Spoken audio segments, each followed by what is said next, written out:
What's up everybody, Chana D, your Techno Dad here, and I got a cool video for you today. I'm going to compare Dolby Atmos ceiling installation versus ceiling bounce. Alright, it's going to be interesting, so we'll get into it right after the jump.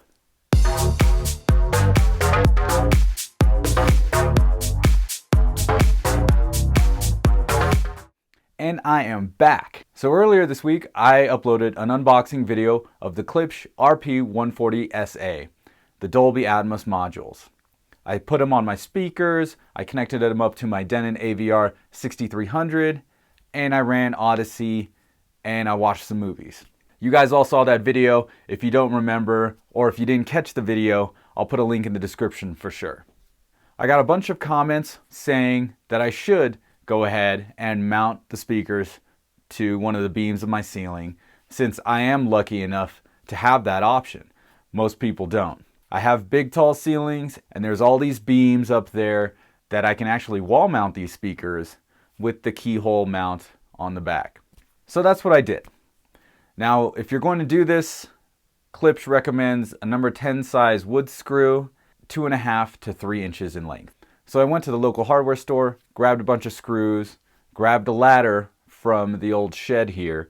I then proceeded to remove the 3 speakers I had mounted around the room, and then move some cabling over to the beam I was going to set up the Klipsch RP140SAs. So let's check out a video of that, and I'll be right back.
So what was the first thing I did once I got those mounted? Ran Odyssey again. This has got to be like the 7th time in 2 weeks. My wife hates it because it takes like 15-20 minutes. And now that I added those 2 more speakers, 8 listening positions, that's another what? 16 tests, not including the other 5.1. So she was pretty annoyed with that. Anyway, Mad Max Fury Road just showed up the other day, so I popped that in, and let me tell you something. This is insane. If you want a really awesome Dolby Atmos demo, you should definitely pick up Mad Max Fury Road. I got the 4K ultra high definition disc with the Dolby Atmos soundtrack, and it's pretty intense. The first opening sequence is just crazy. Like, there's voices all over the place. At around the 20-21 minute mark, there's a javelin throw that goes like right through us, like right to the back of our heads. It's really cool. A lot of atmospheres, a lot of music coming out of those speakers, and a lot of voices, like trippy voices. It's really pretty awesome. So now that I've had both setups, the ceiling firing and the ceiling mounted setup, which one's better? So, to piss off my wife even more, I took the Atmos modules down, put them back on top of the speakers, reran Odyssey, and watched those scenes in Mad Max Fury Road again. And guess what? Lo and behold, it wasn't as good. I got a little bit of that swirling, talking head motion stuff because the voices are in his head. That's what I mean. The voices are in his head and they're like swirling around, like from the surrounds to the front to the Atmos and come back around. And I got a little bit of that with the ceiling bounce.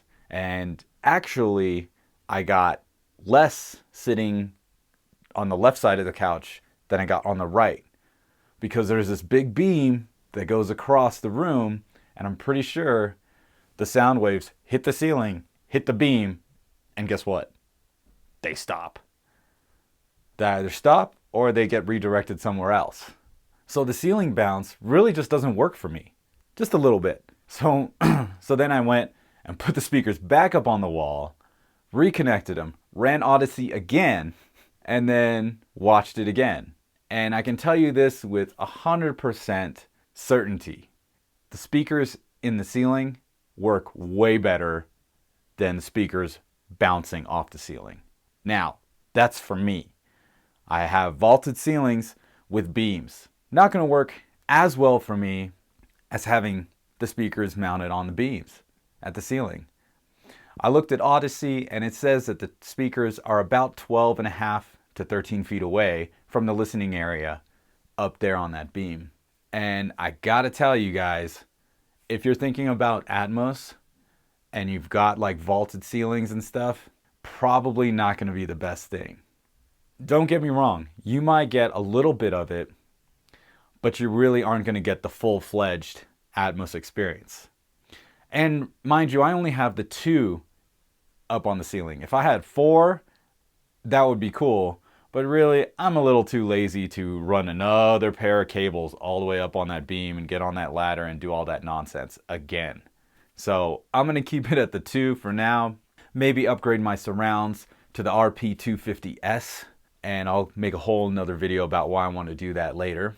But for now, let's talk about some Atmos stuff. Because I've been looking around and seeing what other people have to say. I found the Audioholics page and they talk in great deal about it. And they do say it's a gimmick. Not that Dolby Atmos is a gimmick, but bouncing sound waves off the ceiling is definitely a gimmick. They bring up a great point. In the Dolby Atmos theater, the actual cinema, do they bounce sound waves off the wall, off the ceiling? No, they have ceiling speakers.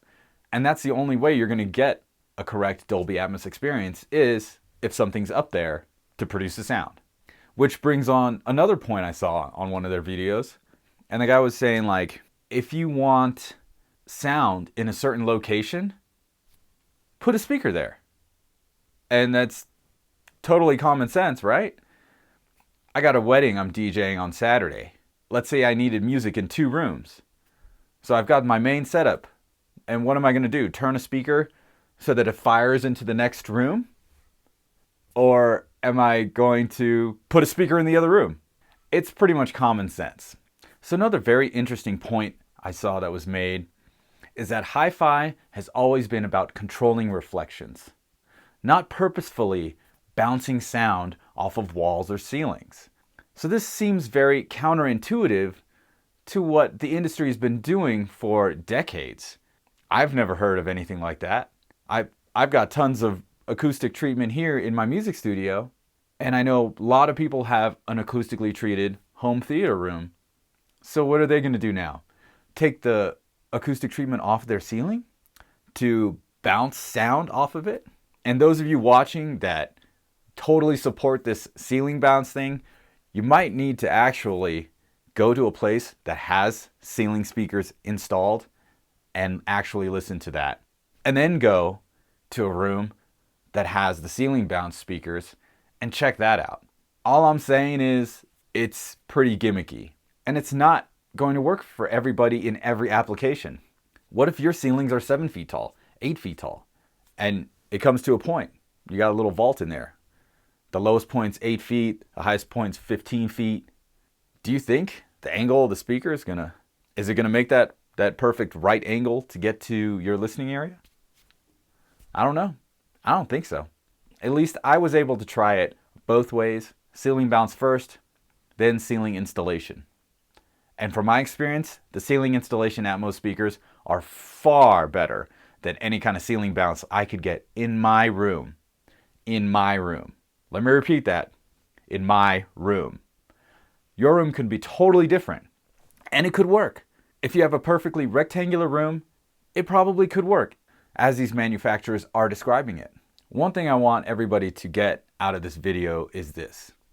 If you have someone, a salesperson, or anyone saying that the Dolby Atmos enabled speakers, the upward firing ceiling bounce speakers are the best experience for Dolby Atmos, without knowing how tall your ceiling is, without knowing the shape of your ceiling, without knowing if you have any beams or any kind of obstacles or obstructions up there on the ceiling, they're lying to you.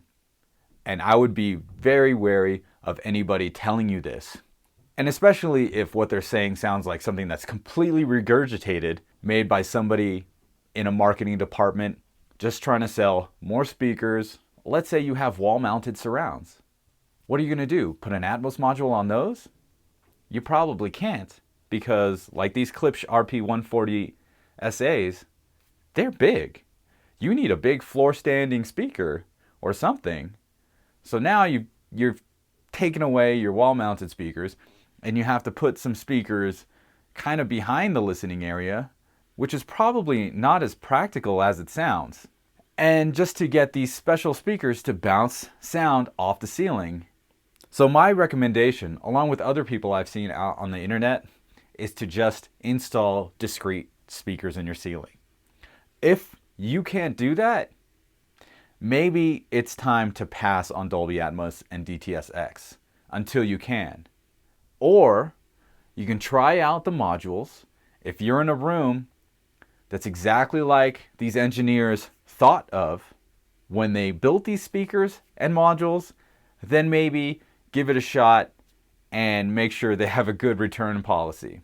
It will sound cool, but it's not going to be nearly as good as you having discrete speakers installed in your ceiling. That's the conclusion I've come to with my testing, and that's the conclusion other people have come to in their testing as well. So we're going to wrap this up with my conclusions. Dolby Atmos, ceiling installation or ceiling bounce? My vote goes to ceiling installation. I can't wait to get to a bigger house where I can actually set up a 5.1.4 system, because that's going to be pretty cool. And in a couple of years, we're going to be moving, so maybe I'll have a perfectly rectangular room and I can just use these modules. I don't know. But for this room, right now, currently, Dolby Atmos modules are not going to work for my room. The ceiling installation is much better than the ceiling bounce. So that's all the time I have for you guys for this video. I hope you found it informative. Go ahead, smash that like button if you did. And don't forget to subscribe to my channel using this button in the center of your screen. Once again, my name is Chana D. I'm your Techno Dad, and I'll see you next time.